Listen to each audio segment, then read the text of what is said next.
Welcome back. I'm Chris Morin with HVAC Pro Blog, and this week I want to talk about when someone on your staff is consistently late and how you need to handle it. Before I get rolling, important disclaimer: this is not legal advice, nor replaces your human resources department recommendations. If you want to know how to proceed to deal with employee performance issues, please consult a professional and consider finding local training. My thoughts on this issue are exactly that, and are meant for you to consider employee retention if at all possible. Without further ado, here's the training.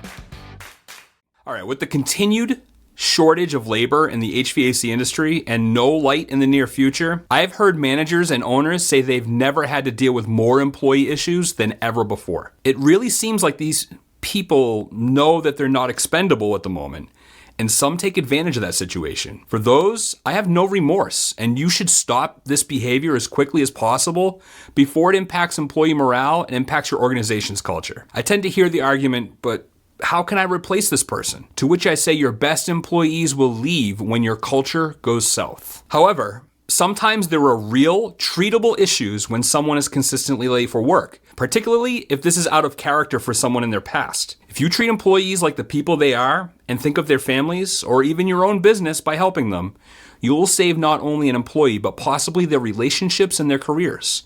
Fortunately, I've not been in the position to fire anyone in my career.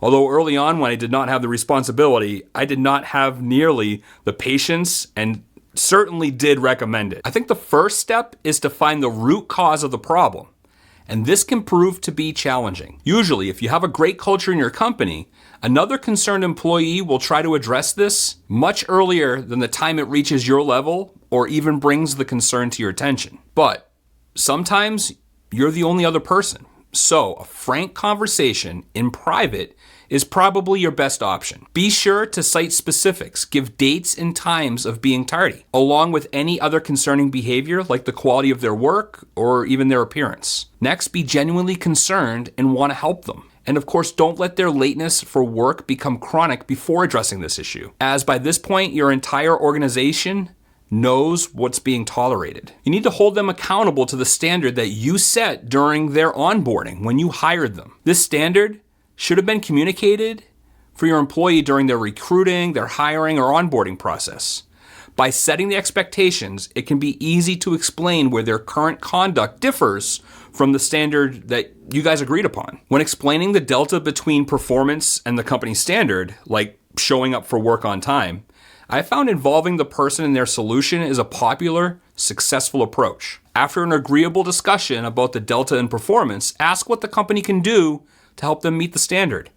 I think you'll find that most of their suggestions are simple, and they will have buy-in on their own ideas. Next, be sure to document what was discussed and give them a copy. Of course, set a follow-up date to measure the improvement. I've heard from many business owners that as this date approaches, if their performance doesn't improve, they will just self-select out of the organization. There's a long time saying that you're only as strong as your weakest link. When it comes to small businesses, this can be very much true. Sometimes just getting the team in to work on time, then out the door to the customer's home is a challenge. Maybe this is not completely their fault, and improvements in your process could contribute to your success. Why not ask them how the company could be better? Is it possible that the team is stronger than you and only your ideas? I hope they are, for your company's sake. Thanks for joining me this week at HVAC Pro Blog, where we provide advice for residential system design, quality installation, and system diagnosis. I'll see you soon.